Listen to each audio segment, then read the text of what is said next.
Hi hello, നമുക്കൊന്ന് കുറച്ച് spicy ആയിട്ടുള്ളൊരു സ്നാക്ക് ഉണ്ടാക്കിയാലോ.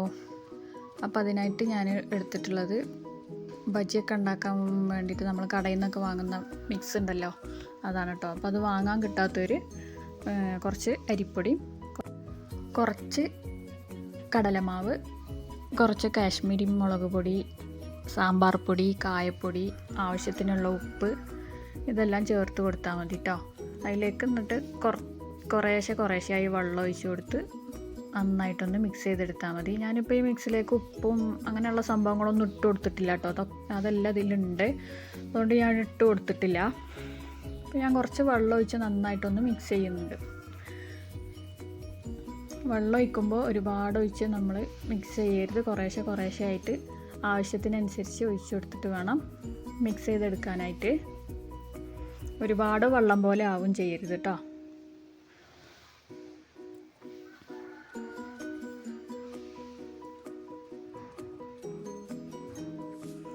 അപ്പോൾ അതാ നമ്മുടെ ബാറ്റർ ഇവിടെ റെഡിയായി വന്നിട്ടുണ്ട്.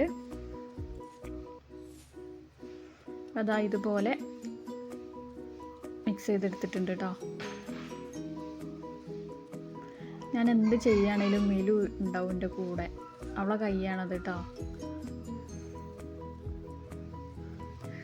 ഇനി ഇതാ ഞാൻ ഒരു 3 നേന്ത്രപ്പഴം എടുത്തിട്ടുണ്ട്. നല്ല പഴുത്ത നേന്ത്രപ്പഴം തന്നെ എടുക്കാൻ നോക്കുക കേട്ടോ. അതായത് അതുപോലെ ഒന്ന് കട്ട് ചെയ്തെടുത്തിട്ടുണ്ട്.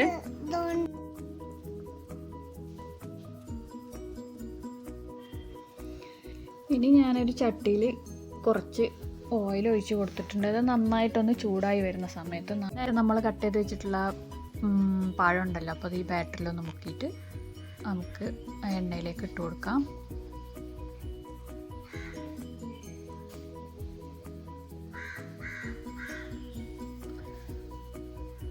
എണ്ണ നല്ല ചൂടാവണം.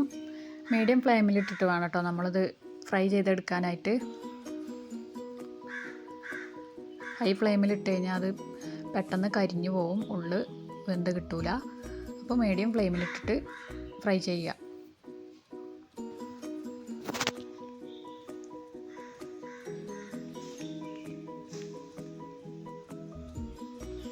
ഇത് നമ്മൾ കുട്ടികളൊക്കെ സ്കൂൾ വിട്ട് വരുന്ന സമയത്തൊക്കെ അവർക്ക് ചായൻ്റെ കൂടെ കൊടുക്കാനും ഒക്കെ പറ്റുന്ന നല്ലൊരു സ്നാക്കാണ് കേട്ടോ.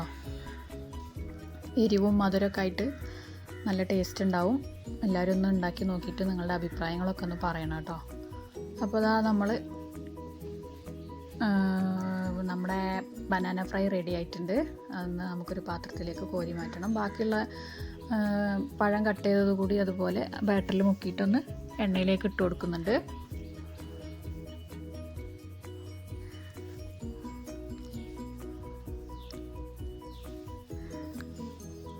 നമ്മുടെ ചാനൽ ആരെങ്കിലുമൊക്കെ സബ്സ്ക്രൈബ് ചെയ്യാതെ കാണുന്നവരുണ്ടെങ്കിലൊന്ന് സബ്സ്ക്രൈബ് ചെയ്യണം. വീഡിയോ ഇഷ്ടപ്പെടുകയാണെന്നുണ്ടെങ്കിൽ നിങ്ങളുടെ ഫ്രണ്ട്സിനും ഫാമിലിക്കൊക്കെ ഒന്ന് ഷെയർ ചെയ്ത് കൊടുക്കണം കേട്ടോ. നമ്മുടെ വീഡിയോയെ കുറിച്ചിട്ടുള്ള അഭിപ്രായങ്ങളും അറിയിക്കണം. അപ്പോൾ അതാ നമ്മുടെ സ്പൈസി ബനാന ഫ്രൈ റെഡി ആയിട്ടുണ്ട്. ഇതുപോലെ ആയി കിട്ടിയിട്ടുണ്ട് കേട്ടോ. അപ്പോൾ എല്ലാവരും ഒന്ന് വീട്ടിൽ ട്രൈ ചെയ്ത് നോക്കുക. ഇനി നല്ല മഴയും തണുപ്പൊക്കെ അല്ലേ, അപ്പോൾ നമ്മുടെ 4 മണി ചായൻ്റെ കൂടെ കഴിക്കാനൊക്കെ നല്ല ടേസ്റ്റാണ്. ഉണ്ടാക്കി നോക്കിയിട്ട് നിങ്ങളുടെ അഭിപ്രായങ്ങളൊക്കെ അറിയിക്കുക.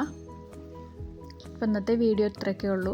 ഇഷ്ടപ്പെട്ടാൽ ലൈക്ക് ചെയ്യാനും ഷെയർ ചെയ്യാനും മറക്കരുത്.